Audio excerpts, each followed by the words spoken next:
আমার ভাইরা, আমি যেটি আপনাদের কাছে বলতে চাইছিলাম সেটি হলো এই, আল্লাহ পাক দুইজন ব্যক্তিকে বিশ্বব্যাপী বাদশাহিত্য দিয়েছিলেন। একটু জোরে চিল্লাই বলুন সুবহানাল্লাহ। এই দুইজন ব্যক্তি বিশ্বব্যাপী বাদশাহিত্য যারা পেরেছেন, এরা হিন্দুর ঘরের ছেলে নয়, জৈনের ঘরের ছেলে নয়, এমন ইহুদির ঘরের ছেলে নয়, খ্রিস্টানের ঘরের ছেলে নয়। আমার ভাইরা, এমন করে পৃথিবীতে কোল, ভিল, নাগা, খাসা, মুন্ডা, আর্য, অনার্য, আদিবাসী, সাঁওতালি যত ধর্মাবলম্বী আছে, শিখ সম্প্রদায় থেকে শুরু করে কোন ধর্মাবলম্বীর ছেলেরা বিশ্বব্যাপী বাদশাহিত্য পায়নি। কলেমা পড়া ব্যক্তি, লা ইলাহা ইল্লাল্লাহ, এই কলেমা পড়া ব্যক্তির নসিবে এই বিশ্বব্যাপী বাদশাহিত্য করা জুটেছে। জোরে বলুন একটু সুবহানাল্লাহ। একজন হলেন পয়গম্বর। আল্লাহ যারে পয়গম্বর হিসেবে কবুল করেছেন, নবী হিসেবে কবুল করেছেন, তিনি হলেন পয়গম্বর সুলাইমান। বিশ্বব্যাপী বাদশাহিত্য পেয়েছিলেন। আর একজন ব্যক্তি পয়গম্বর নন, তিনি ছিলেন আল্লাহর একজন ওলি। কি ছিলেন? আল্লাহর একজন ওলি। বর্তমান একবিংশ শতাব্দীর যুগে কিছু দলমত পথের মানুষের আবির্ভাব হয়েছে, আগে তারা ছিল না, নতুন করে নতুন দলমত পথ হয়েছে। বলে কোরআনে ওলিয়া উলিয়ার নামে কিছু নাই। ওলিয়া উলিয়া হলো ভণ্ড, মিথ্যা। ওলিয়া উলিয়ার কোনো কথা কোরআনে নাই। আমি বলবো বন্ধু, জীবনে কোরআন আলগা করে চোখ মেলে দেখো নাই, অন্ধ হয়ে শুনেছো আর মুখস্থ করেছ। চোখ আলগা করে দেখলে অবশ্যই তথ্য পেতে।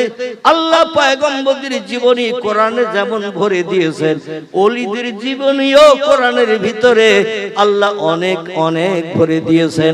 জোরে বলুন একটু সুবহানাল্লাহ। পৃথিবীতে দুটি দলের মানুষ, আল্লাহর প্রিয়, পছন্দনীয়, আল্লাহর কাছের মানুষ। দুটি দলের মানুষ পৃথিবীতে, আল্লাহর একেবারে কাছের মানুষ, আল্লাহর প্রিয়, পছন্দনীয় মানুষ।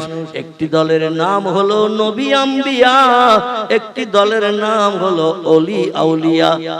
মুহাম্মদ রাসূলুল্লাহর পর থেকে নিয়ে কিয়ামত পর্যন্ত আর কোন নবীর আগমন হবে না। আল্লাহ প্রেমিক, আল্লাহওয়ালা যারা হবে, এরা হলো ওলি আউলিয়ার দল। জোরে বলুন সুবহানাল্লাহ। এই পৃথিবীতে আর যত দলের মানুষ আমরা বাস করি, চাষি, তাঁতি, কামার, কুমোর, সুতর, ধোপা, নাপিত, ডাক্তার, কবিরাজ, মাস্টার, হাকিম, জজ, উকিল, ব্যারিস্টার, আরো যত দলের মানুষ পৃথিবীতে বাস করে, এরা কেউ কিন্তু আল্লাহর আপন নয়। এমনকি এর সঙ্গে আরো জুড়তে পারেন মসজিদের ইমাম, মুয়াজ্জিন, মুক্তাদি থেকে শুরু করে, আমি আগে এদের নাম বলি নাই, এই মসজিদের ইমাম, মুয়াজ্জিন, মুক্তাদি থেকে শুরু করে আরো যত দলের মানুষ আছে, এরা কেউ আল্লাহর আপন হতে পারে নাই। পৃথিবীতে দুটি দলের মানুষ আল্লাহর আপন হিসাবে বিবেচিত হয়েছে। একটি দলের নাম হলো নবী আম্বিয়ার দল, একটি দলের নাম হলো ওলি আউলিয়ার দল। জোরে বলুন একটু সুবহানাল্লাহ। আল্লাহ পাক নবীদের কথা কোরআনে ভরে দিয়েছেন, কম বেশি 25 জন পয়গম্বরের জীবনী। কজন? টোটাল কোরআনের ভিতরে 25 জন পয়গম্বরের জীবনী আল্লাহ কোরআনে ভরে দিয়েছেন, এবং কিছু ওলিদের জীবনী আল্লাহ কোরআনে ভরে দিয়েছেন, যাতে মানুষ তাদের চরিত্র আমার কোরআন থেকে পাঠ করে, কোরআন থেকে জ্ঞান অর্জন করে, তাদের জীবনী যদি জীবনের সঙ্গে মিলিয়ে নেয়, অবশ্যই তারা আমার দয়ার জান্নাত, জান্নাতুল ফেরদাউসের বাসিন্দা হয়ে যাবে। যদি বলেন হোয়াট ইজ দ্য ডকুমেন্ট হুজুর, নবীদের জীবনী, ওলিদের জীবনী আল্লাহ কোরআনে কোথায় কোন জায়গায় ভরে দিয়েছেন? কোরআনে আছে 114টি চ্যাপ্টার, সূরা, অধ্যায়, 6666টি সেন্টেন্স, বাক্য, আয়াত, 3,44,740টি হরফ, বর্ণমালা, অক্ষর দিয়ে আল্লাহ কোরআনকে কুড অফ কমপ্লিট করে একেবারে পরিপূর্ণ করে এই পৃথিবীতে আমাদের কল্যাণের জন্য পাঠিয়ে দিয়েছেন। একটু জোরে বলুন সুবহানাল্লাহ। এই 114টি চ্যাপ্টার সূরা অধ্যায়ের ভিতরে 6666টি সেন্টেন্স বা আয়াতের ভিতরে আল্লাহ 25 জন পয়গম্বরের জীবনী ভরে দিয়েছেন। পয়গম্বরদের নাম কটা একটু বলি, আপনাদের মগজের দুশ্চিন্তা দূর হয়ে যাক। তারপর ওলিদের নাম বলবো। ওলিদের জীবনী যেমন কোরআনে আছে, নবীদের জীবনী তেমন কোরআনে আছে। কেউ যদি হঠাৎ এসে বলে নবীদের জীবনী আছে জানি, ওলিয়া উলিয়া বলে কিচ্ছু নাই, আমি বলবো কোরআন আলগা করে চোখ খুলে দেখিয়ে দেবেন কয়জন ব্যক্তির নাম আমি বলবো। নবীদের নাম কটাকে শুনে নিন। কারবার নাম আদম, কারবার নাম শীষ, কারবার নাম নূহ, কারবার নাম ইদ্রিস, কারবার নাম ইব্রাহিম, কারবার নাম ইসমাইল, কারবার নাম ইসহাক, কারবার নাম ইয়াকুব, কারবার নাম ইউসুফ, কারবার নাম দাউদ, কারবার নাম সুলাইমান, কারবার নাম মূসা, কারবার নাম হারুন, কারবার নাম হুদ, কারবার নাম লূত, কারবার নাম সালেহ, কারবার নাম জাকারিয়া, কারবার নাম এহিয়া, কারবার নাম আইয়ুব, কারবার নাম ইউনুস, কারবার নাম শোয়েব, কারবার নাম ইলিয়াস, কারবার নাম ওজায়ের, কারবার নাম ঈসা, কারবার নাম মুহাম্মাদুর রাসূলুল্লাহ। একটু জোরে বলা যাবে না সুবহানাল্লাহ? কজন হলো গুনিয়েছেন না শুধু শুনিয়েছেন? শুনলে মাঠ ভেঙে আওয়াজ চলে যাবে, ও আর জীবনে ফেরত আসবে না। কিন্তু গুনলে বহুদিন মেমোরিতে জমা থাকবে এই কটা। ঠিক বললাম না ভুল বললাম? গুনলে বহুদিন মেমোরিতে জমা থাকবে এই কটা পয়গম্বরের জীবনী আল্লাহ কোরআনে বলে দিয়েছেন। আমি নাম কটা আরেকবার বলি, আপনি একটু গুনতে থাকেন। কারণ পয়গম্বরের নামে যত অক্ষর আছে, যে ব্যক্তি পাঠ করবে তার নাম আমলের থলিতে প্রতিটি অক্ষরের বিনিময়ে 10টা করে সওয়াব। আর যে লোকটি শুনবে আল্লাহ তারে বঞ্চিত করবেন না, আল্লাহ তার নাম আমলের থলিতে প্রতি অক্ষরের বিনিময়ে 10টা করে সওয়াব লিপিবদ্ধ করে দেবে। তাহলে বলা শোনা এ লাভ না লস? কথা বলেন। লাভ। এই জন্য আরেকটা আবার বলি, একটু নাম কটা গুনে নেন। এই কটা পয়গম্বরের জীবনী কোরআনে আছে, অন্তত মেমোরিতে জমা থাকবে কিছুদিন। সকলে বলুন আমিন। কারবার নাম আদম, কারবার নাম শীষ, কারবার নাম নূহ, কারবার নাম ইদ্রিস, কারবার নাম ইব্রাহিম, কারবার নাম ইসমাইল, কারবার নাম ইসহাক, কারবার নাম ইয়াকুব, কারবার নাম ইউসুফ, কারবার নাম দাউদ, কারবার নাম সুলাইমান, কারবার নাম মূসা, কারবার নাম হারুন, কারবার নাম হুদ, কারবার নাম লূত, কারবার নাম সালেহ, কারবার নাম জাকারিয়া, কারবার নাম এহিয়া, কারবার নাম আইয়ুব, কারবার নাম ইউনুস, কারবার নাম শোয়েব, কারবার নাম ইলিয়াস, কারবার নাম ওজায়ের, কারবার নাম ঈসা, কারবার নাম মুহাম্মাদুর রাসূলুল্লাহ।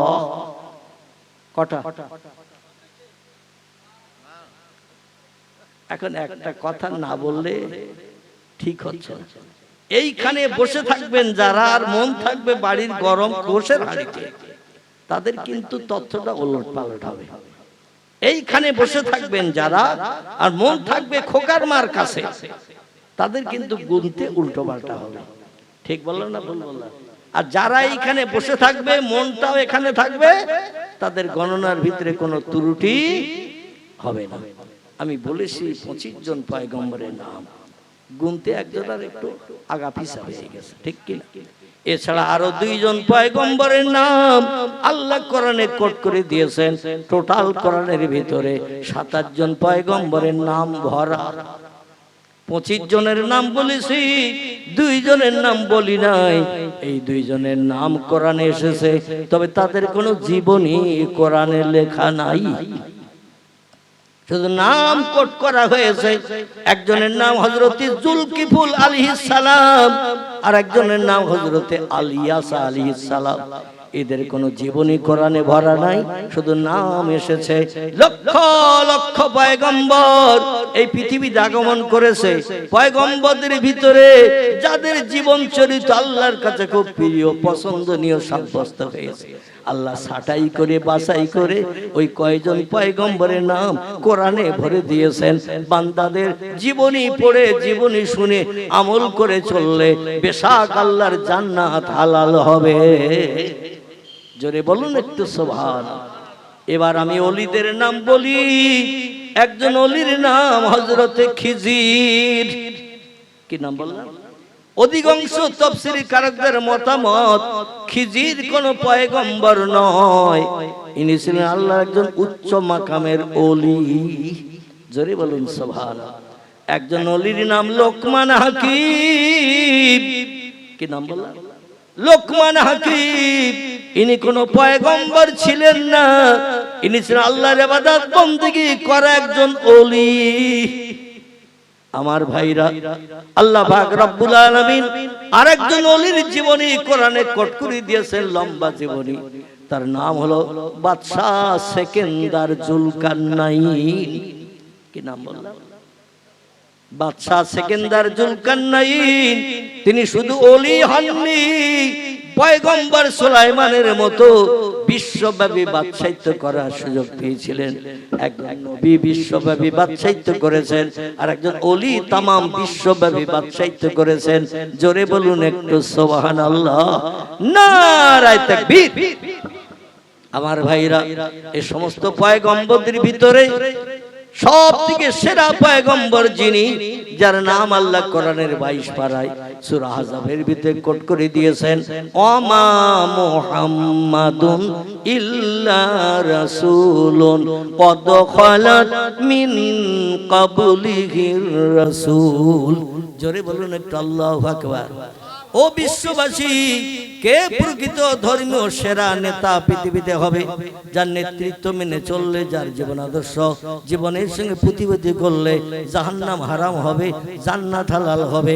রামকৃষ্ণ পরমহংসদেব তিনি না, বুদ্ধদেব তিনি না, গুরু নানক তিনি না, মহাবীর তিনি না, আচার্য কেশবচন্দ্র তিনি না, মোজেস তিনি না, যিশু তিনি না, বালক ব্রহ্মচারী তিনি বা বাবা রামদেব তিনি? কে তিনি? আমার সত্য কোরআনের নাম কোট করে দিলাম।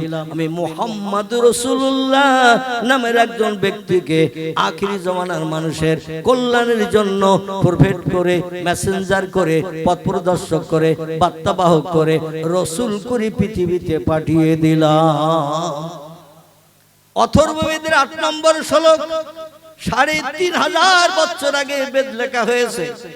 বেদের লেখকের নাম হলো ব্যাসদেব। কি নাম বলা? হিন্দু ভাইদের পবিত্র ধর্মগ্রন্থ, এর নাম হলো বেদ। বেদ বেদ 4টি ভাগে বিভক্ত। আমাদের কোরআন যেমন 114টি চ্যাপ্টারে বিভক্ত, 114টি সূরা, ওই রকম বেদ 4টি ভাগে বিভক্ত। ঋগ্বেদ, সামবেদ, যজুর্বেদ, অথর্ববেদ। অথর্ববেদের 8 নম্বর শ্লোকে ব্যাসদেব 3500 বছর আগে লিপিবদ্ধ করেছে। যখন পয়গম্বরের বাপ দাদা পর্যন্ত কেউ দুনিয়ায় জন্মগ্রহণ করেননি, কারণ নবীর আগমন হয়েছে 1450 বছর আগে, আর বেদ লেখা হয়েছে 3500 বছর আগে। তাই নবীর বাপ দাদা, এমন করে পরদাদা, তারা কেউ কি দুনিয়ায় ছিল তখন? কথা বলে, তারা কেউ ছিল না। ব্যাসদেব লিখছেন, মোমাদ্দবত্তিতা দেবা দকারন্তে প্রকৃতিতা বৃষণাং ভক্ষায়তো সদা বেদ শাস্ত্রে চয়স্মিতা। জোরে বলুন একটু মারহাবা।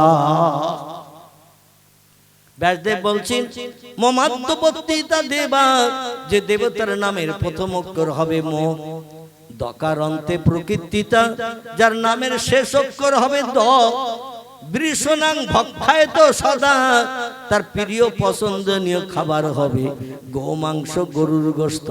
বৃষ বৃষ বৃষ, বৃষ শব্দের বাংলা অর্থ হলো বেটা ছেলে গরু, যারা আমরা ষাঁড় বলি। কি বলি? ষাঁড়। ষাঁড় পুরুষ গরু, পুরুষ গরু। এই পুরুষ গরুর গোশত তার প্রিয় পছন্দনীয় খাবার হবে। বেদ ও শাস্ত্রের চয়স্মিতা, বেদ ধর্মগ্রন্থ অনুযায়ী তিনি হবেন শেষ যুগের মনি ঋষি, শেষ যুগের মহামানব। জোরে বলুন একটু মারহাবা। এখন আপনাদের কাছে একটু জিজ্ঞাসাবাদ করি, আমাদের নবীর নামের প্রথম অক্ষর কি? বেদে বলা হলো মোমাদ্দবত্তিতা দেবা, যে দেবতার নামের প্রথম অক্ষর হবে ম। আমাদের নবীর নামের প্রথম অক্ষর কি? ম। এবং বলা হয়েছে দকারন্তে প্রকৃতিতা, যার নামের শেষ অক্ষর হবে দ। কি হবে? আমাদের নবীর নামের বাংলা আমরা একটু যদি উচ্চারণ করি দেখতে পাবেন মোহায়াকার ময় ময়াকার দ আছে না? মোহায়াকার ময় ময়াকার দ, মুহাম্মদ সাল্লাল্লাহু আলাইহি ওয়াসাল্লাম। আমাদের নবীর নাম ৩৫০০ বছর আগে মুনি ঋষি ব্যাসদেব লিপিবদ্ধ করে দিয়ে গেছেন।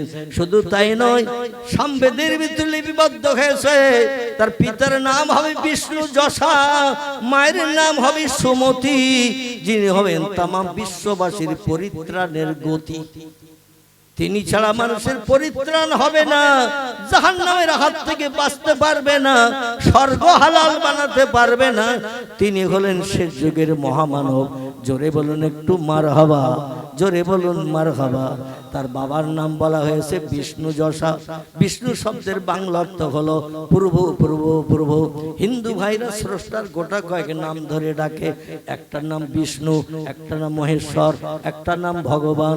আমার ভাইরা এরকম বিভিন্ন নাম দিয়ে স্রষ্টার ডাকে। একটা নাম নারায়ণ বলে বলে ডাকে, একটি নাম ধরে ডাকেন বিষ্ণু। বিষ্ণু বিষ্ণু মানে হলো প্রভু, স্রষ্টা। তো আল্লাহর নবী মুহাম্মদ রাসূলুল্লাহর বাবার নাম ছিল আরবিতে আব্দুল্লাহ।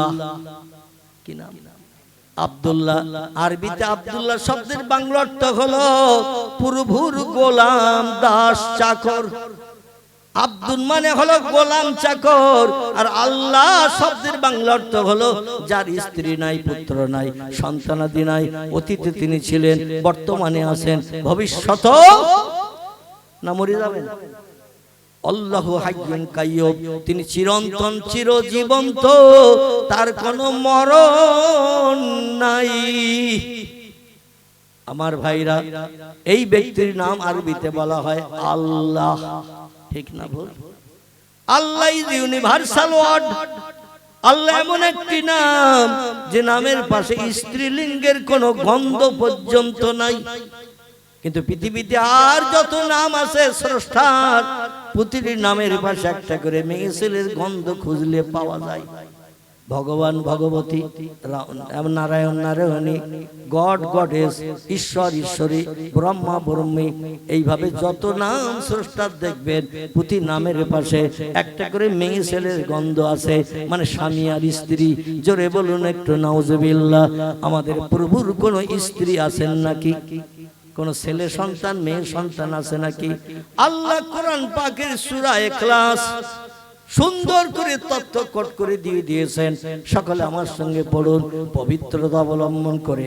কোন ব্যক্তি যদি 3 বার বিসমিল্লাহ সহ সূরা ইখলাস পাঠ করে, আল্লাহ পাক টোটাল 1 খতম কোরআন তেলাওয়াতের সব তার নামাওয়ালে থলিতে লিপিবদ্ধ করে।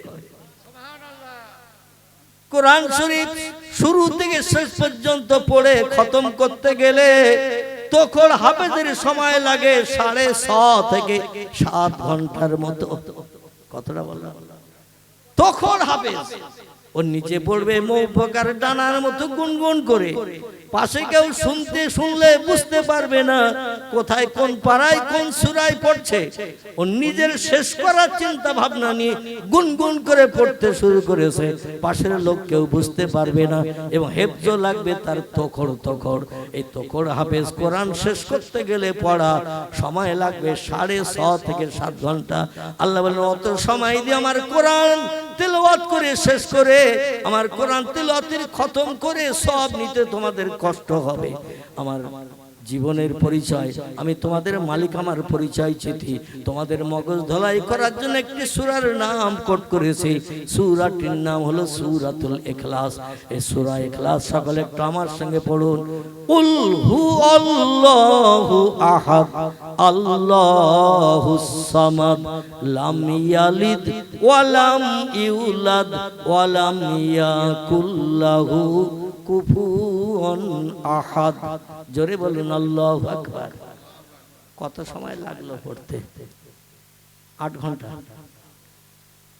আমার ভাইরা, কুল হু আল্লাহু আহাদ আল্লাহুস সামাদ লাম ইয়ালিদ ওয়া লাম ইউলাদ ওয়া লাম ইয়াকুল লাহু কুফুয়ান আহাদ। এই সূরা 3টে বার যদি কোনো ব্যক্তি পাঠ করে, আল্লাহ পাক তার নামামলের থলিতে 1 খতম কোরআন তেলাওয়াতের সব লিপিবদ্ধ করে দেন।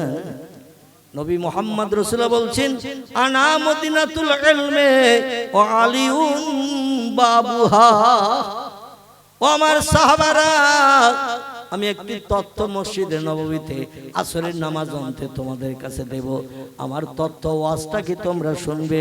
সাহাবীরা বলে না ইয়া রাসূলুল্লাহ, আপনার মুখে তথ্য শুনবো না থেকে পাগল ছাগলের মুখে তথ্য শুনবো, মূর্খ অযোগ্য ব্যক্তির মুখে শুনবো, সেটা আমাদের কোনো কাজে আসবে না।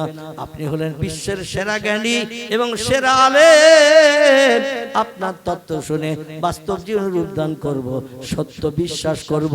জোরে বলুন একটু সুবহানাল্লাহ।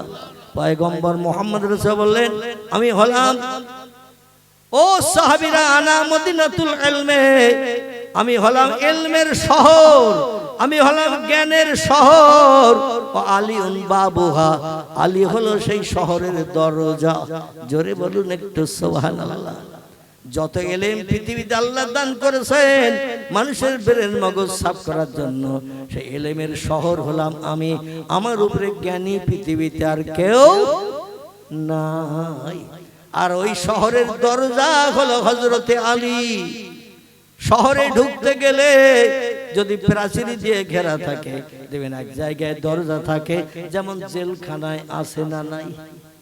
জেলখানা শত শত মানুষ তার ভিতরে আসামি হিসাবে থাকে, আর আপনজন দেখতে আসে, একটা দরজা আছে না নাই জেলখানায়? এই বসিরহাটে যেতে হবে, একটু বেশি দূরে যাওয়ার দরকার নাই। বসিরহাটে জেলখানা আছে না নাই? একটা দিকে পশ্চিম দিকে দরজা আছে না মাসপজিশনের কাছে? আপনজন যখন আপনজনকে দেখতে যায় দরজার পাশে তার আনা হয়, কিছু পয়সার বিনিময়ে দরওয়ানেরা ওখানে ব্যবসা করে, কিছু পয়সার বিনিময়ে আপনজনকে ডেকে নিয়ে দেখায়। নবী বলছেন শোনো, ইলমের শহরে যদি ঢুকতে চাও, আমার আলী হলো সেই শহরের দরজা। আলীর জ্ঞান প্রত্যেকটি ব্যক্তির প্রয়োজন দরকার হবে। আলীকে আল্লাহ এত জ্ঞান দিয়েছিলেন, আলী একদিন সাহাবাদের সামনে মসজিদে নববীতে বলছেন আল্লাহর পয়গম্বর মুহাম্মদ রাসূলুল্লাহ থেকে আমার দাম এক জায়গায় বেশি। জোরে বলা যাবে না একটু সুবহানাল্লাহ? মগজের দুশ্চিন্তা ঢুকছে তাই সুবহানাল্লাহ বলতে চাচ্ছেন না। আলী বলছেন পয়গম্বর মুহাম্মদ রাসূলুল্লাহ থেকে আমার মর্যাদা দাম সম্মান এক জায়গায় বেশি। সাহাবীরা লা ইয়াকি আলী ইবনে আবি তালিব, যে কথা মসজিদে নববীতে একটা বার বলেছো, আর কোনদিন তোমার মুখে যেন ওই কথা না শুনি, কারণ মুহাম্মদ রাসূলুল্লাহ থেকে একটা জায়গায় দাম পৃথিবীর কোনো ব্যক্তির হতে পারে না। এটা সাহাবীরা বলছেন, মুহাম্মদ রাসূলুল্লাহ থেকে দাম কোন ব্যক্তির একটা জায়গায় হতে পারে না। রাসূলের দাম সব জায়গায় মানুষের থেকে বেশি। এটা ঠিক না ভুল? কি ঠিক না ভুল? এটা ঠিক। আলী বলছেন আমি তোমাদের কথায় একমত, কিন্তু একটা জায়গায় নবীর থেকে আমার মর্যাদা দাম সম্মান বেশি। পয়গম্বর মুহাম্মদ রাসূলুল্লাহর কাছে সাহাবীরা যে বলছেন ইয়া রাসূলুল্লাহ, আলীর বোধহয় মাথাটা খারাপ হয়ে গেছে, মাথা গরম হয়ে গেছে। রাসূল বলছেন কেন, কি হয়েছে? বলে আলী এমন একটা তথ্য দিয়েছেন, মসজিদে নববীতে আবু বকর, ওমর, ওসমান, আব্দুর রহমান বিন আউফ, জুবাইর বিন আওয়াম, সাদ বিন আবি ওয়াক্কাস, হযরত তালহা, এমন করে আবি হুরায়রা রাদিয়াল্লাহু, বিখ্যাত বিখ্যাত সাহাবী যারা, সাদ বিন মুআজ রাদিয়াল্লাহু, বিখ্যাত বিখ্যাত সাহাবীরা থ হয়ে গেছে আলীর একটা মন্তব্য শুনে, কেউ মেনে নিতে পারেনি। রাসূল বলছেন কিসে কি হয়েছে বলো তো? বলে আলী বলছেন নবীর থেকে একটা জায়গায় আমার দাম বেশি। নবী বলছেন এটাও তো একটা বিভ্রান্তকর কথা। আল্লাহ কোরআনে বলছেন ওয়াইন্নাকা লাআলা খুলুকিন আযীম ওয়া রাফা'না লাকা যিকরাক। জোরে বলেন একটু আল্লাহু আকবার। আল্লাহ বলছেন হাবিব, আপনার মর্যাদা সম্মান আমি সবার উপরে রেখে দিয়েছি। আপনার সমতুল্য মর্যাদা সম্মান পৃথিবীতে কেউ পেতে পারেনি এবং ভবিষ্যতেও কিয়ামত পর্যন্ত পারবে না। আর সেখানে আলী এইরকম মন্তব্য রাখলো, নবী সীমিত কিছু সময়ের জন্য বিভ্রান্ত হলে আলীর মুখ দিয়ে এরকম কথা বার হয়েছে। সাহাবীরা বলে নাম ইয়া রাসূলুল্লাহ, আমাদের সামনে আলী বলেছে। বলে আলী রে একটু আমার কাছে ডেকে নিয়ে এসো। মানা আমার কাছে আলীকে একটু ডেকে নিয়ে এসো। আলীকে বলা হলো আল্লাহর পয়গম্বর, তোমার শ্বশুর মশাই, তোমার শ্বশুর আব্বাজান আব্দুল্লাহর বেটা মুহাম্মদ রাসূলুল্লাহ তোমাকে ডেকে পাঠিয়েছেন। আলী বলছেন নবী যখন ডেকেছেন, নবীর ডাকে সাড়া দিতে হবে না? হবে না? সাড়া দিতে হবে। আল্লাহ বলছেন, ও দুনিয়ার মানুষ, কুল ইন কুনতুম তুহিব্বুনাল্লাহ, আমার ভালোবাসার পাত্র যদি হতে চাও, আমার ভালোবাসার আপন বান্দা যদি হতে চাও, তাহলে আমার পয়গম্বর মুহাম্মদ রাসূলুল্লাহ ফাত্তাবিউনি, নবীর আদর্শের অনুসরণ করো, ইত্তেবা করো, নবীকে ভালোবাসো, নবীকে মহব্বত করো। নবীরে যদি ভালোবাসতে পারো, নবীরে মহব্বত করতে পারো, নবীর ইত্তেবা অনুসরণ করতে পারো, তাহলে ইউহিব্বুকুমুল্লাহ ওয়া ইউহিব্বুকুমুল্লাহ। আল্লাহ বলেন, আমি তোমাদের এমনি এমনি ভালোবাসবো। আমার নবীরে ভালোবাসলে, আমার নবীরে ভালোবাসলে আমি আল্লাহ এমনি এমনি তোমাদের ভালোবাসবো। এখানেই ক্ষান্ত নই, আমার নবীরে ভালোবাসলে আর কি লাভ হবে শোনো, ওয়ায়াগফির লাকুম যুনুবাকুম, আমার নবীরে ভালোবাসার কারণে তোমাদের সারা জীবনের গুনাহ আমি মাফ করে বেগুনাহ বানিয়ে দেব। সারা জীবনের গুনাহ আমি মাফ করে আমি তোমাদের বেগুনাহ বানিয়ে দেব। আল্লাহু গফুরুর রহিম, আমি আল্লাহ হলাম দয়াশীল, আমি হলাম ক্ষমাশীল। আমি আল্লাহ বান্দাদের জীবনের অপরাধগুলো সব ধুয়ে মুছে সাফ করে বেগুনাহ মাসুম বানিয়ে দেব। নবীর যদি ভালোবাসতে পারো, নবীর ইত্তেবা অনুসরণ করতে পারো, নবীর মতো মাথায় যদি টুপি দিতে পারো, নবীর মতো মুখে যদি দাড়ি রাখতে পারো, নবীর মতো গায়ে যদি লম্বা জামা পরিধান করতে পারো, হাটে মাঠে পথে রাস্তাঘাটে, জামারে বাড়ি শ্বশুর বাড়ি যেখানেই যাও না কেন, নবী সুন্নতের পায়রবি করে যদি যাও, আল্লাহ নবী বলছেন, কানা মাই ফিল জান্নাহ, সেই লোকটার আমি আল্লাহর বেহেশতের ভিতরে এক জায়গায় বসে বসে সুখ ভোগ করব। নবীর সঙ্গে এক জায়গায় জান্নাতে সুখ ভোগ করা, এটা কি চারটে খালি ব্যাপার? নবী বলছেন, কানা মাই ফিল জান্নাহ, আমার মতো মাথায় যদি কেউ টুপি দেয়, আমার মতো যদি মুখে কেউ দাড়ি রাখে, আমার মতো হাঁটুর নিচে লম্বা জামা পরিধান করে নবীর সুন্নতের পায়রবি করে, নবীরে যদি ভালোবাসে, তবে শুধু মসজিদে যাওয়ার সময় নয়, হাঁটে যাবে মাথায় টুপি থাকবে, মুখে দাড়ি থাকবে, মাঠে যাবে মাথায় টুপি থাকবে, দাড়ি থাকবে, গায়ে লম্বা জামা থাকবে, ব্যবসা করতে যাবে মাথায় টুপি থাকবে, দাড়ি থাকবে, লম্বা জামা থাকবে, জামার বাড়ি যাবে সেখানেও টুপি থাকবে, দাড়ি থাকবে, লম্বা জামা থাকবে, শ্বশুর বাড়ি যাবে সেখানেও টুপি থাকবে, লম্বা দাড়ি থাকবে, লম্বা জামা হাঁটুর নিচে থাকবে, কোনো জায়গায় বাদ যাবে না। জোরে বলুন সুবহানাল্লাহ। আমরা শুধু নবীরে খুঁজি, শুক্রবারের দিন মসজিদে যেতে হবে, তাই ঠিক বললাম না? শুক্রবারের দিন মসজিদে যেতে হবে, তাই একটু টুপির খোঁজ করি। আর যদি বাপ মা মরিয়ে যায়, তো কালো মাথা নিয়ে কি করে মায়ের জন্য দোয়া করতে, জানাজা পড়তে যাব, তখন একটু বসকার দিকে টিকে এখানে টুপি খুঁজি। এ ঠিক বললাম না বললাম? শেষ পর্যন্ত টুপি খুঁজে যদি না পাওয়া যায়, তো পকেটে হাত দিয়ে নাকের পোটা, শিকনি মশা, থুতু মশা, এটাও মশা, রুমালটা পকেট থেকে বার করে মাথা ঢেকে কানে গুজে দিয়ে আল্লাহু আকবার। ঠিক বললাম না বললাম? ইমামের সঙ্গে ইক্তেদা করলাম। ইক্তেদাই বিহাজাল ইমাম, ইমাম সাহেব তুমি তো সবসময় টুপি মাথায় দিয়ে থাকো, হঠাৎ মা মারা যাবে গত রাত্রি, এ তো আমি জানতে পারিনি, যদি জানতে পারতাম তো টুপি আগে খুঁজে রাখতাম। তাড়াতাড়ি বেলা 10টায় জানাজা, আসরের নামাজ বাদ জানাজা, এই জন্য টুপি পাই নাই বলে পকেটে রুমাল ছিল, বার করে কালো মাথাটা ঢেকে কানে গুজে দিয়ে আল্লাহু আকবার করলাম। এদিকে অবশ্য এরকম হয় না, রুমাল কেউ মাথায় দেয় না, দেয় এখন দেয়। আল্লাহু আকবার। আহারে আমার ভাইরা, আল্লাহর নবীর কাছে আলীকে নিয়ে আসা হয়েছে। কাকে? আলীকে নিয়ে আসা হয়েছে। নবী বলছেন, ইয়া আলী ইবনে আবি তালিব, ও মক্কার অধিবাসী আবু তালেবের বেটা আলী রে, তুমি কি মসজিদে নববীতে আসরের নামাজ বাদ এইরকম একটা মন্তব্য তুমি কি করেছো? আলী বলেন, না আমি ইয়া রাসূলুল্লাহ, 7.5 মতান্তরে 7 বছর বয়সে আপনার হাতে হাত দিয়ে বাল্যকালে, শিশুকালে যেদিন কলেমা পড়ে ঈমান এনে মুসলমান হয়েছি, সেই দিন থেকে আজ পর্যন্ত আমি কোনো মিথ্যা কথা জবানে বলি নাই। সরে বলুন সুবহানাল্লাহ। আর আমরা বন্ধুর সঙ্গে বন্ধুর দেখা হয়েছে 6 মাস পর। ক মাস? 6 মাস পরে বন্ধুর সঙ্গে বন্ধুর দেখা। এক বন্ধুর নাম মিন্টু আর এক বন্ধুর নাম পিন্টু। এখানে অবশ্য নেই ওই নামের, তাই আমি বলছি। কারণ অনেকে আবার বলে হুজুর আমার নামে বদনাম দিচ্ছেন, হুজুরের ধরে খা কথা কষে দে, জীবনে যেন এই বাল্কি গোবিন্দপুরের দিকে আর না আসে, এই জন্য আছে ও সর্বনাশ। তবে আমি মন্টু বলি নাই, মিন্টু আর পিন্টু। মিন্টু আর পিন্টু দুই বন্ধু, হঠাৎ বাজারের কাছে রাস্তার উপরে দেখা। বলে বন্ধু কেমন আছিস? বলে মোটামুটি চলছে। বলে বন্ধু তুমি কেমন আছো? বলে তোর মতো একই অবস্থা যাচ্ছে। বলে সেই হাই স্কুলে যখন পড়তাম মাধ্যমিক পর্যন্ত এক ক্লাসে পড়েছি, আর ওই হাই স্কুলে পড়ার সময়ই তুমি আর আমি একটু বিড়িখড়ি শিখেছি।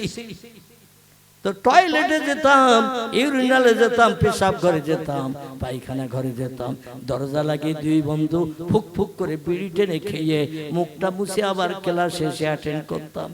সেইখান থেকে তুমিও বিড়িখোর আমিও বিড়িখোর। বলছে ঠিক বলেছিস। বলে বহুত দিন পরে দেখা, দে একটা বিড়ি দে, খাই আর গল্প করি। বন্ধু বলছে খোদার কসম একটাও বিড়ি নাই। বলে আমি জানি হাই স্কুলে যখন পড়তাম সেইখান থেকে তুই আর আমি বিড়িখোর, আর তোর কাছে বিড়ি নাই আমার বিশ্বাস হয় না। দেখি তোর পকেটটা একটু চেক করে। ও পকেটে হাত ঢুকিয়ে দিয়েছে, দিয়ে দেখে মাল চারটা। কটা? চারটে বিড়ি রয়েছে। বলছে তুই দিবি না তোর কসম খেলি কেন? বিড়ি নেই। বলছে আমার বাড়ি যেতে এখনো 5 ঘন্টা বাকি, কাজকর্ম আছে, তোরে একটা বিড়ি দিয়ে আবার কার কাছে হাত পাতবো, এই জন্য কসম খেয়েছিলাম যাতে তোর একটাও দিতি না হয়। তো তুই পকেট চেক করবি কে জানে? পকেট চেক করবি যদি জানতাম তাহলে আর কসম খেতাম না। কসমটা এই জন্য খেয়েছি যাতে আমার পকেটে হাত না দিস। তো তুই মোহাব্বতের বন্ধু, পকেট চেক করে ছাড়বি না এটা আমার জানা ছিল না। এই জন্য আল্লাহর কসম খেয়ে বলেছিলাম একটাও নাই।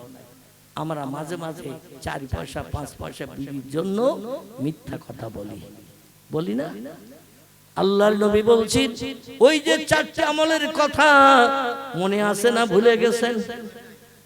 আল্লাহু আকবার। আমি বক্তৃতার প্রথমে বলেছিলাম নবী বলেন 4টি আমল বাস্তব জীবনে রূপদান করো, ফালা আলাইকা, আর কোন জিনিসের প্রয়োজন দরকার হবে না। মা ফাতাকা মিনহু, ওই 4টি জিনিস তোমাদের জীবনে সফলতা দান করে দেবে, জীবনের কারো কাছে হাত পাততে হবে না। প্রথম নম্বর আমলটা কি বলেছিলাম মনে আছে? প্রথম নম্বর আমল আল্লাহু আকবার। একজন ভাই তত্ত্ব দিয়েছেন, আর কজন হাত লাগাচ্ছেন খুঁজ দিয়েছেন কি বলেছিল হুজুর? মানে ঘন্টা দিয়ে আগের কথা তো অত সময় মেমোরিতে থাকে না। প্রথম নম্বরে বলেছিলাম হেফজুল আমানাত, আমানাতের সংরক্ষণ করবে। কেউ যদি কিছু রাখে তোমার কাছে ভালো মানুষ জেনে, আমানাতের যেন খেয়ানত করবে না। যে লোকটা আমানাতের সংরক্ষণ করতে জানবে সে লোকটি কোনোদিন পরের ক্ষতি করবে না। জোরে বলুন একটু সুবহানাল্লাহ। এই হিসাবে একটি তত্ত্ব দিতে চাইছিলাম, তত্ত্বটি আমি একটু অনেক দূর লম্বা করে এসেছি। নবী বললেন, আল্লাহ কোরআনে জানিয়েছেন লেমা তাকুলুনা মা লা তাফালুন, ওই কথা তুমি যেন কোনোদিন বলিও না যে কাজটা তুমি নিজে করো না, নিজে আগে করে আমল করো তারপর অপরকে বলো। দেখবে ওই আমলটা অপর ব্যক্তি করতে বড় সুযোগ পাবে, সুবিধা পাবে, করতে ভালোবাসবে। নিজে করি না অপরকে বলবো, মানুষ কোনোদিন কথার দাম দেবে না। আমার ভাইরা 2 নম্বরে বললেন পয়গম্বর, এ সাহাবীরা তোমরা শোনো, ওয়াসিকুল লিসান। 2 নম্বরের আমল হলো যখন কোনো কথা বলবে সত্য কথা বলবে, মিথ্যার আশ্রয় যেন জীবনে কোনোদিন নেবে না। নবী বলছেন আল কাযবু উম্মুজ জুনুব, মিথ্যা হলো পাপের মা। যে লোকটি একটা বার মিথ্যা কথা বলে, তিরমিজি শরীফের হাদিস, ইমাম আবু ঈসা তিরমিজি রাহমাতুল্লাহ আলাইহি ওনার লিখিত কিতাব হাদিসের নাম হলো তিরমিজি শরীফ। তিরমিজি শরীফে আল্লাহর পয়গম্বরের জবানি ইমাম আবু ঈসা তিরমিজি রাহমাতুল্লাহ আলাইহি লিখেছেন, একটা বার যদি কোনো ব্যক্তি মিথ্যা কথা বলে, সেখান থেকে একটানা 40 দিন পর্যন্ত তার নামাজ, কালাম, তাসবিহ, তাহলিল, জিকির, আজকার, কোরআন তেলাওয়াত আল্লাহ কিছুই কবুল করবেন না। কদিন? 40 দিন। একটাবার মিথ্যার আশ্রয় নিলে, মিথ্যা কথা বললে একটানা 40 দিন তার কোন ইবাদত বন্দেগী, তাসবিহ, তাহলিল, জিকির, আজকার, কোরআন তেলাওয়াত আল্লাহ কিছুই কবুল করবে না। মুফাসসিরগণ লিখছেন 39 দিন পর্যন্ত মিথ্যা কথা বলিনি, কিন্তু 40-এর পরে আমল কবুল হবে। 40 দিন সংশোধনের জন্য আল্লাহ মেয়াদ ঘোষণা করে দিয়েছেন। 39 দিন রাতের বেলা শোয়ার আগে যদি আবার একটা মিথ্যা কথা বলে, ওইখান থেকে আবার 40 দিন ঠেলা হবে তোমার আমল গ্রহণের জন্য। এইভাবে যদি 40 দিনের ভিতরে আমরা মিথ্যা কথা বলেই যাই, হাসরের মাঠে যেদিন হাজির হব, দেখব পাপের পাল্লা হত পাহাড়ের মতো ভারী, সওয়াবের পাল্লায় মাল কিচ্ছু নাই। ফেরেশতাদের জিজ্ঞাসা করা হবে, ইয়া আইয়ুহাল মালায়েকা, ও আল্লাহর ফেরেশতারা, দুনিয়ায় কত নামাজ পড়েছি, কত নফল রোজাও রেখেছি, রমজানের রোজা রেখেছি, কোরআন তেলাওয়াত করতে জানতাম না, কিন্তু কোরআন তেলাওয়াত শুনেছি, আলেমদের মুখে শুনেছি যে লোকটি কোরআন তেলাওয়াত করবে সে যতটা সওয়াবের অধিকারী হবে, যে লোকটি সময় দিয়ে শুনবে সেও ততটা সওয়াবের অধিকারী হবে। সুবহানাল্লাহ মিলাদ মাহফিলে পড়েছি, আলহামদুলিল্লাহ পড়েছি, আল্লাহু আকবার বলেছি। এইভাবে আমি কত আল্লাহর নামের জপ জিকির করেছি, কিন্তু আমার সব দেখছি থলি একেবারে খালি। ফেরেশতারা বলবে, শোনো, আমলনামার থলির তলার সেলাই খোলা, মাল যত ঢুকিয়েছ সব তলা দিয়ে বেরিয়ে গেছে, থলির তলার সেলাই খোলা। মিথ্যা কথা বলতে আল কিযবু উম্মুজ জুনুব, মিথ্যা হলো পাপের মা। মায়েরা সন্তান প্রসব করে যেমন বংশ বৃদ্ধি করে, যে লোকটি মিথ্যা কথা বলে সে পাপের বংশ বৃদ্ধি করে, জীবনে তার কোন আমল আল্লাহর দরবারে কবুল হবে না। জোরে বলুন একটু নাউজুবিল্লাহ। আল্লাহ যেন আমাদের মিথ্যা থেকে দূরে সরিয়ে রাখে, সকলে বলি আমিন। সাহাবীরা বলেন, মাহিয়া সালাস ইয়া রাসূলুল্লাহ, মিথ্যা আমরা আর বলবো না, মসজিদে নববীতে করাল করছি, মিথ্যার আশ্রয় নেব না। তবে পয়গম্বর 3 নম্বর আমল কোনটি? আল্লাহ নবী বললেন, ওই ফাতুন ফি তুমাতিন, 3 নম্বর আমল হলো যখন কোনো খাবার খাবে একটু যাচাই করে গালে দেবে খাবারটা হালাল না হারাম। খাবারটা হালাল না হারাম একটু যাচাই করে গালে দেবে। তিরমিজি শরীফের হাদিস, মুসুরির দানার নাই ছোট্ট একটা হারাম খাবার গালের ভিতরে দিয়ে দাঁতে চাপন দিয়ে জিভ লাগিয়ে যদি টেস্ট আস্বাদ চাকা হয়, একটানা 40 দিন তার ইবাদত বন্দেগী আমল আল্লাহ কিছুই কবুল করবে না। জোরে বলুন একটু নাউজুবিল্লাহ। আমরা তো সবাই হালাল খাই নাকি? তবে সলিমউদ্দিন চাচার মেয়ের বিয়ের যদি নেমন্তন্ন হয়, 3 দিন আগের থেকে পেট ধুয়ে রাখি। চাচা গ্রামে ধনী মানুষ, 3 তলা 4 তলা বাড়ি, 150 বিঘে জমি আছে, বড় ব্যবসা আছে, কোটি কোটি টাকার মালিক চাচা। তার মেয়ের বিয়ে, আর চাচা বলেছে সকাল 10টা থেকে রাত 10টা পর্যন্ত একটানা খাওয়ানো হবে, যে যত পারে খাবে, কোনো খাওয়ানোতে আপত্তি থাকবে না। এইরকম যদি চাচার মেয়ের বিয়েতে নেমন্তন্ন হয়, কে কে যাবেন না একটু হাত তোলেন তো দেখি। নকুদ পাত্র কিচ্ছু লাগবে না, কারো কি জানতে হবে না। মেয়ের শ্বশুর বাড়িতে যাওয়ার জন্য যা কিছু লাগবে, বালতি ঘটি এটা ওটা হ্যান স্যান যা কিছু লাগবে সব আমি বাবা দেব। তোমরা পাড়া প্রতিবাসী গ্রামবাসী আসবে আর খাবে। এখন বিয়ের আগে যেদিন দিনখান হয়েছে সেদিন কথাবার্তা হয়েছে ছেলের পক্ষের লোকের সঙ্গে, মেয়ের পক্ষের লোকের সঙ্গে আলোচনা হয়ে গেছে, পালসার গাড়ি একটা বিয়ের আগে দিতে হবে। কি গাড়ি? পালসার। তবে আবার পায়ে কিক মারো নয়, হ্যান্ডেলে সুইচ টেপলে যেন গ্যাগা করে স্টার্ট, পা দিয়ে কিক মারা নয়। গ্যাগারেস্টার কিংবা নিউ মডেলের বুলেট গাড়ি একটা দিতে হবে, 2,10,20,000 টাকা দাম। তারপর বলে আর কি লাগবে, আমার টাকার অভাব নাই, বলো আর কি লাগবে। বলে 36 ইঞ্চি কালারিং টিভি একটা দিতে হবে। কত ইঞ্চি কথা বলেন, আপনাদেরকে দিতে হবে নাকি? একটু শুনবেন তো। 36 ইঞ্চি 36 ইঞ্চি কালার টিভি দিতে হবে, সাদা দিলে হবে না, রঙিন ফটো যেন দেখা যায়। বলে তারপরে জামাই যাতে আপনার মেয়েকে নিয়ে সংসার জীবনে সুখী জীবন গঠন করে বসবাস করতে পারে, 1,02,000 টাকা বিয়ের আগে সাল্লাতলায় বিয়ে হওয়ার আগে দিতে হবে, উকিলের মাধ্যম দিয়ে দিতে হবে। ব্যবসা বাণিজ্য করবে জামাই, সংসার পরিচালনা করবে, 1,02,000 দিতে হবে। শ্বশুর বললো 2 লাখের জায়গায় 2.5 লাখ চাইলেও আমি দিতে পারতাম, আমার কোনো দেওয়ার অসুবিধা নাই, তবে তোমরা বলি কই নাও বাবা, পরে যেন ঝামেলা না হয়। বলে আর কি? বলে আর মেয়ে ও তো উচ্চ শিক্ষিতা, বিএ পাস করেছে অনার্স নিয়ে, আর কি আমরা চাইবো না? ও মেয়ে তার ঘর কিভাবে সাজাতে হয়, খাট আলনা তোষক ড্রেসিং টেবিল এটা ওটা কসমেটিক যা কিছু লাগে নামি দামি শাড়ি সব মেয়ে ওর বাপের কাছ থেকে আদায় করে নিয়ে নেবে, ওটার আমরা বলবো না। কারণ মেয়েটা শিক্ষিতা মেয়ে, ওর ঘর গোছানোর জন্য কি কি লাগবে ও বাপের কাছ থেকে কানমূলি নিয়ে নেবে। কি মূল্য? কানমূলি নিয়ে নেবে। বিয়ের আগে যেদিন দিনখান হয় এই দিনে সব কথাবার্তা শুরু। বসিরহাটের আল্লামা রুহুল আমিন রাহমাতুল্লাহ একটি কিতাব লিখেছেন আমাদের সমাজ সংস্কারের জন্য। কিতাবটির নাম হলো তরিকত দর্পণ। কি নাম বললাম? একটু নাম বলেন, মনে থাকবে। তরিকত দর্পণ। এই তরিকত দর্পণ কিতাবের ভিতরে হুজুর লিখেছেন, বিয়ের আগে যদি কোনো পক্ষ কোনো মালের লেনদেনের আলোচনা করে, ছেলের পক্ষেই দাবি যখন করেছে, মেয়ের পক্ষ যদি বলে সব চাইছো সব দেব, তো আমার মেয়ের তোমরা কি কি দিয়ে নিয়ে যাবে? অন্তত তার হাতের কানের গলার তো দিতে হবে। আমি তো অনেক লক্ষ টাকা খরচ করে মেয়ের সাজিয়ে গজিয়ে দেব, তোমরা কি দেবে? অন্তত কানের দাও, হাতের দাও, গলার দাও। তাহলে না দিলে একেবারে দৃষ্টিকটু খারাপ দেখে, ঠিক আছে আমরা দেব। তাই দুই পক্ষের আলোচনা কমপ্লিট, বিয়ের ডেট কমপ্লিট, পাড়া প্রতিবেশীদের দাওয়াত হয়েছে, কিচ্ছু লাগবে না, শুধু আসবে আর খাবে। আচ্ছা এরম দাওয়াত যদি হয় পয়সা খরচ হবে না, কে কে যাবেন না একটু হাত তুলুন তো দেখি। আহা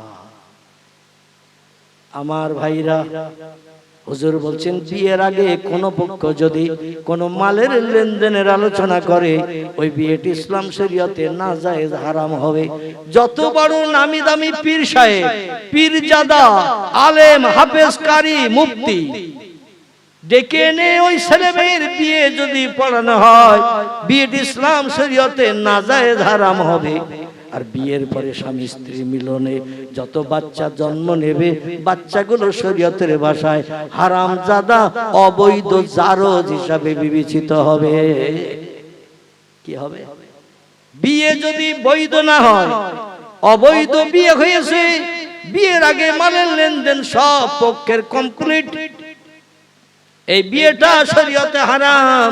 আর হারাম বিয়ের মাধ্যম দিয়ে স্বামী স্ত্রীর মিলনে যত সন্তান হবে, সন্তানগুলো হারাম জাত, অবৈধ জারজ হিসাবে বিবেচিত হবে।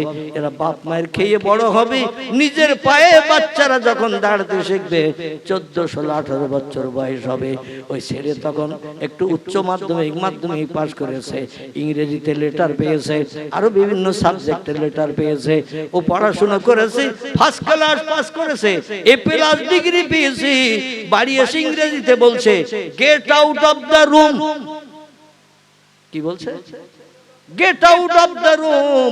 বাপ বলে আমি চাষিবাসী মানুষ, ইংরেজিতে যে বুঝি না, বহু কষ্ট করে তোরে লেখাপড়া শিখিয়েছি, 3টে প্রাইভেট মাস্টার দিয়ে তোরে পড়িয়েছি, তাই A+ নাম্বার পেয়েছিস, মাধ্যমিকে উচ্চ মাধ্যমিকে A+ নাম্বার পেয়েছিস, 97% নাম্বার পেয়েছিস।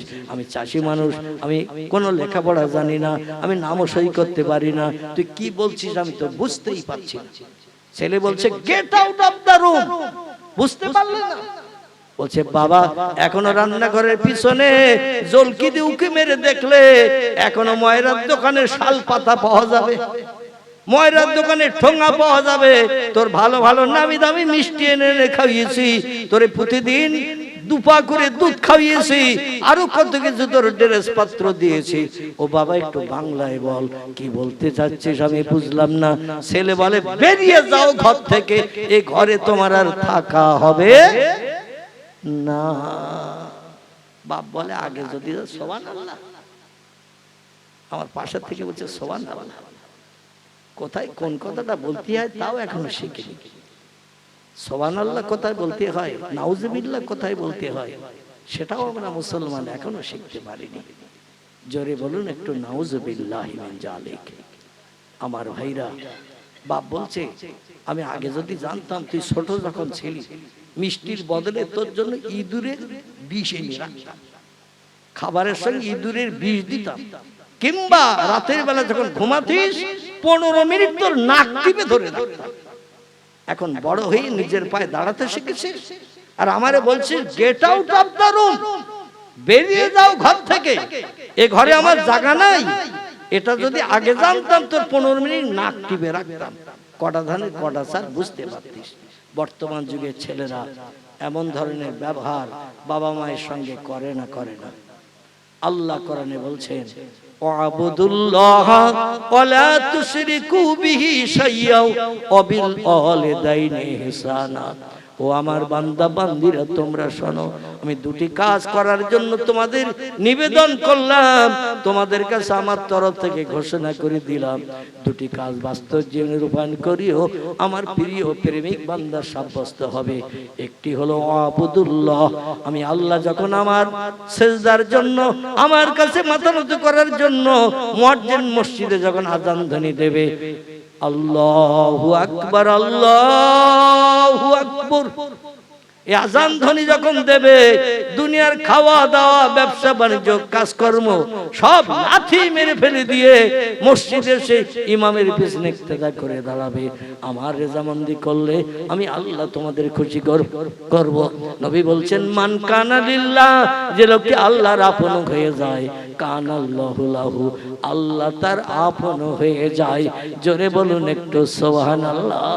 মুয়াজ্জিন আযানের মর্যাদা দিও, সব কাজে লাথি মেরে বিবি বাচ্চা শালীর সঙ্গে ফুফুতো বোনের সঙ্গে গল্প গুজব পরিত্যাগ করো। মুয়াজ্জিন আযান দিয়েছে, তাড়াতাড়ি প্রথম কাতারে প্রথম লাইনে জামাতে শরীক হও, কারণ প্রথম কাতারে প্রথম লাইনে শরীক হলে একটা উট কুরবানির সওয়াব তোমার নামাওয়ালে লেখা হবে। দ্বিতীয় কাতারে গেলে গরু কুরবানির সওয়াব হবে, তৃতীয় কাতারে দাঁড়ালে ছাগল কুরবানির সওয়াব হবে, চতুর্থ কাতারে গেলে হাঁস মুরগির সওয়াব হবে, পঞ্চম কাতারে গেলে ডিম জবাই করার সওয়াব হবে। যত পিছনে যাবে সওয়াব তত কম। এই জন্য মসজিদে ইমামের পিছনের কাতারে দাঁড়ানোর জন্য আগে যেতে হয় না পরে যেতে হয়? আল্লাহু আকবার, আগে যেতে হয়। এই জন্য আগে আগে বেরিয়ে পড়ো। রাসূল বলছেন ও দুনিয়ার মানুষ, আমি মুহাম্মদ রাসূলুল্লাহ সাল্লাল্লাহু আলাইহি ওয়াসাল্লাম জানাচ্ছি, এই পৃথিবীতে সবথেকে উত্তম জায়গার নাম হলো মসজিদ। খায়রুল বিকায়ে মাসাজিদুহা ওয়া শাররুল বিকায়ে আসওয়াকুহা। জোরে বলুন একটু সুবহানাল্লাহ। নবী বলেন পৃথিবীতে যদি কোনো উৎকৃষ্ট উত্তম জায়গা থাকে সেই জায়গাটির নাম হলো মসজিদ। পৃথিবীতে যদি কোনো নিকৃষ্ট খারাপ জায়গা থাকে, ওয়া শাররুল বিকায়ে আসওয়াকুহা, সেই জায়গাটির নাম হলো মার্কেট, বাজার, যেখানে নিত্য প্রয়োজনীয় জিনিস কেনাকাটা করা যায়। একে বাজার বলা হয় না, মার্কেট বলা হয় না? আচ্ছা, এখন আমরা মসজিদে বেশি সময় থাকি না বাজারে বেশি সময় থাকি? আল্লাহু আকবার। নবী বললেন যে জায়গাটা নিন্দনীয় খারাপ জায়গা, এখানে বেশি সময় অবস্থান করিও না। বেশি সময় যদি সময় দিতে কোথাও চাও, আল্লাহর ইবাদতের ঘরে মসজিদে দিয়ে সময় দাও।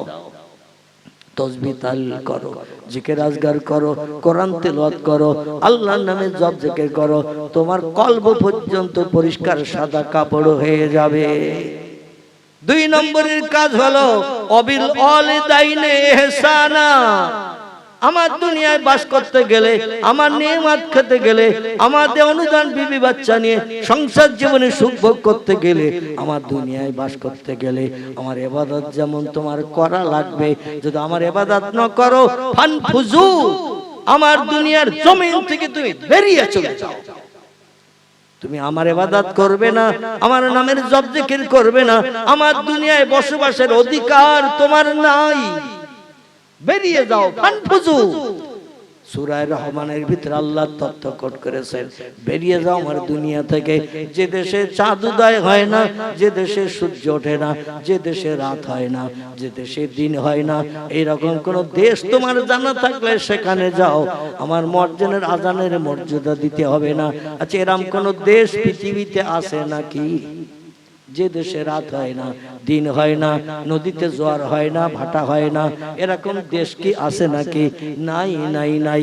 আল্লাহ বলছে, রাগের মাথায় বলেছি বেরিয়ে যাও আমার দুনিয়া থেকে, কিন্তু লা তানফুজুনা, আমার পৃথিবী ছাড়া কোথাও যাওয়ার জায়গা পাবে না। আমার দুনিয়া ছাড়া কোথাও যাওয়ার জায়গা পাবে না। এজন্য আমার ইবাদত তোমাকে করতেই হবে। 2 নম্বরের কাজ হলো অবিল ওয়ালিদাইনি ইহসানা, বাপ মায়ের সঙ্গে ব্যবহারটা একটু ভালো রেখে দেবে। আল্লাহ কোরআনে বলছেন, ইল্লা উফে ওয়াকিলাহুমা ইল্লা উফি, তোমার বাপ মায়ের সঙ্গে এমন আচার ব্যবহার করেছো, এমন ব্যবহার তুমি দেখিয়েছো, মা কষ্টের মাঝখানে পড়ে আহ উহ এরকম শব্দ যদি তোমার মা উচ্চারণ করে, তোমার আচার ব্যবহার কাজকর্মে কষ্ট পেয়ে এইরকম শব্দ যদি বার করে, তুমি যত বড় হাজী হও, যত বড় গাজী হও, যত বড় আলেম হও, যত বড় মুফতি হও, যত বড় কারি হও, তোমার ঠিকানা হবে জাহান্নাম। জোরে বলুন একটু নাউজুবিল্লাহ। এই জন্য বাপ মায়ের সঙ্গে সম্পর্ক ভালো রাখতে হবে। যাদের বাপ মা হায়াতে বেঁচে আছে, রাসূল বলছেন, হুমা জান্নাতুকা হুমা নারুকা, বাপ মা যাদের বেঁচে আছে তাদের জান্নাতে যাওয়ার দরজা খোলা। যাদের বাপ মা বিদায় হয়ে গেছে, একরকম জান্নাতে যাওয়ার রাস্তা তাদের বন্ধ হয়ে গেছে। এই জন্য অনুরোধ রাখবো এই গোবিন্দপুরের যুবক ভাইদের কাছে, যাদের বাপ মা বেঁচে আছে তাদের সঙ্গে একটু সদাচরণ করবেন, ভালো ব্যবহার করবেন, নরম ভাষায় কথা বলবেন, যেন মার মনে বাপের মনে কষ্ট না লাগে। সকলে বলুন একটু আমিন। এই যুবক ভাইরা তোমরাই বলো আমিন। পয়গম্বর মুহাম্মদ রাসূলুল্লাহ ডেকে বললেন, আলী তুমি কি মসজিদে নববীতে এই রকম কথাটা বলেছো যে নবীর থেকে আমার এক জায়গায় দাম বেশি, মর্যাদা বেশি, সম্মান বেশি? আলী বলছেন, না ইয়া রাসূলুল্লাহ, আমি বলেছি। রাসূল বলছেন, তুমি আমার থেকে বেশি দামি, বেশি মর্যাদাবান, বেশি সম্মানী, তুমি কি কারণে, কোন খাতিরে, কোন ডকুমেন্টে তুমি এই তত্ত্বটি দিলে? আলী বলছেন, ইয়া রাসূলুল্লাহ, আপনার মুখে জবানে শুনেছি তাই বলেছি। ওটা আমার ব্যক্তিগত চিন্তা ভাবনার ফসল নয়, আপনার মুখে শুনেছি তাই বলেছি। রাসূল বলছেন, আমি এমন কি তত্ত্ব দিয়েছি এই মসজিদে নববীতে, তুমি সেই তত্ত্বের প্রতিদান স্বরূপ বলছো এক জায়গায় আমার থেকে তোমার দাম বেশি, মর্যাদা বেশি? তাহলে তথ্যটা দাও, সবাই শুনে খুশি হোক, মগজের দুশ্চিন্তা দূর হোক। আলী বলছেন, ইয়া রাসূলুল্লাহ, আপনার সাহাবীদের আমার তথ্যটা শুনতে বলেন। হযরত আলী বলছেন, ইয়া আখি, ইয়া আখি, এ আমার ভাইরা, মসজিদে নববীর মুসল্লিরা, নবীর সাহাবীরা, শোনো, আল্লাহ নবীর মুখে আপনারা এই ওয়াজটি কি শোনেননি? নবীর মুখের এই জবানি কি শুনেননি? আল্লাহ নবী মসজিদে নববীর মেম্বারে বসে একদিন ওয়াজ করতে করতে বলেছিলেন, আনা মদিনাতুল ইলমি ওয়া আলিউন বাবুহা, আমি হলাম জ্ঞানের শহর, আর এই শহরের দরজা হলো হযরতে আলী। এটা কি কোনোদিন শুনেছো? না আমার নিজের তরফ থেকে বানিয়ে বলেছি। সকালে বলছেন, নাম নাম ইয়া আখি আলী ইবনে আবি তালেব, ও ভাই আলী, আপনি যেমন শুনেছেন আমরাও হাদিসটা সকলে শুনেছি। জোরে বলুন একটু সুবহান। বলছেন, তোমরা যদি শুনে থাকো তাহলে তোমাদের মগজের চিন্তা ভাবনায় এই হাদিসটার ব্যাখ্যা তোমরা করতে পারো নাই, আমি হাদিসটার ব্যাখ্যা করেছি। আর ব্যাখ্যাটা কিরাম হয় তোমরা একটুখানি চিন্তা ভাবনা করে মতামত দাও। সবাই বলছেন, মাহিয়া, কি চিন্তা ভাবনা করো আপনি বলেন? আলী বলছেন, আমি এই জন্য বলেছি, একটা জায়গায় নবীর থেকে আমার দাম, মর্যাদা, সম্মান বেশি। সেটা হলো কোনো ব্যক্তি যদি প্রিয় নবী মুহাম্মদ রাসূলুল্লাহ সাল্লাল্লাহু আলাইহি সাল্লামের সঙ্গে নিজের প্রয়োজনে সাক্ষাৎ করতে, দেখা করতে আসে, আর নবী যদি কোন একটা ঘরের ভিতরে থাকে, খুব ভালো করে বোঝেন। আলী বলছেন, নবী যদি কোনো ঘরের ভিতরে বিশ্রামে থাকে, আর দূরবর্তী কোনো মেহমান নবীর সঙ্গে প্রয়োজনে সাক্ষাৎ করতে এসেছে, হাদিস শুনবে, নিজের সমস্যার সমাধান করবে, ফতোয়া শুনবে। এখন নবীর সঙ্গে দেখা করতে আসলে কিভাবে নবীর সঙ্গে ঘরের ভিতরে দেখা করবে? বলে ওই ঘরে নিশ্চয়ই দরজা থাকবে, না থাকলে নবী ঘরের ভিতরে থাকতে পারে না। দরজা দিয়ে মানুষ ঢোকে বার হয়, প্রয়োজনে যাওয়া আসা করে। হযরত আলী বললেন, শোনো, নবী যদি ঘরের ভিতরে থাকে, কোন সাহাবী যদি নবীর সঙ্গে দেখা করতে আসে, তাহলে আমি হলাম সেই ঘরের দরজা। নবী বলছেন, আনা মদিনাতুল ইলমে আলিউন বাবুহা, আমি হলাম জ্ঞানের শহর, শহরের দরজা আলী। আমি আলী যদি জ্ঞানের দরজা হয়ে থাকি, তাহলে আমার সঙ্গে ওই লোকটার দেখা করতে হবে। নবীর সঙ্গে দেখা করার জন্য কবার? বুঝতে পেরেছেন? আলী বলছেন, নবীর সঙ্গে দেখা করতে গেলে আমার সঙ্গে লোকটা দেখা করতে হবে কবার? সবাই চিন্তা ভাবনা করে বললেন, নবী যদি ঘরের ভিতরে থাকে, নবীর সঙ্গে দেখা করতে ঘরে ঢুকতে হবে, নিজের কাজ মিটিয়ে, প্রয়োজন মিটিয়ে আবার ঘর থেকে বেরিয়ে আসতে হবে। তাহলে আলীর সঙ্গে দেখা করার দরকার হবে কবার? আল্লাহ বলছে, আমার সঙ্গে ওই লোকটির দেখা করতে হবে দুবার, নবীর সঙ্গে দেখা হবে একবার। এইখানে আমার দাম নবীর থেকে বেশি না কম? সবাই বলছে নাম নাম। ইয়া কি আলী ইবনে আবি তালিব, এত জ্ঞান আল্লাহ তোমার মগজে দিয়েছে, সে জ্ঞানের প্রসার তুমি করে আমাদের ব্রেন মগজ সাফ করে দিয়েছো। এখান থেকে জীবনে যতদিন বাঁচবো তোমার জ্ঞানের সঙ্গে আমরা কোনোদিন পাল্লা দেব না। জোরে বলুন একটু সুবহানাল্লাহ, নারায়ে তাকবীর। আমার ভাইরা, দেখতে দেখতে 2 ঘন্টার উপরে হয়ে গেছে। সকালে একটু দাঁড়িয়ে যান, প্রিয় নবীর দরবারে সোনার মদিনায় একটু সালাম পেশ করে নেই। ইয়া নবী,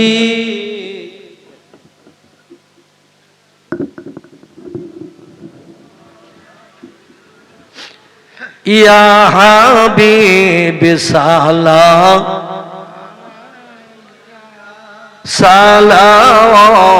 সালাওয়াতুল্লাহ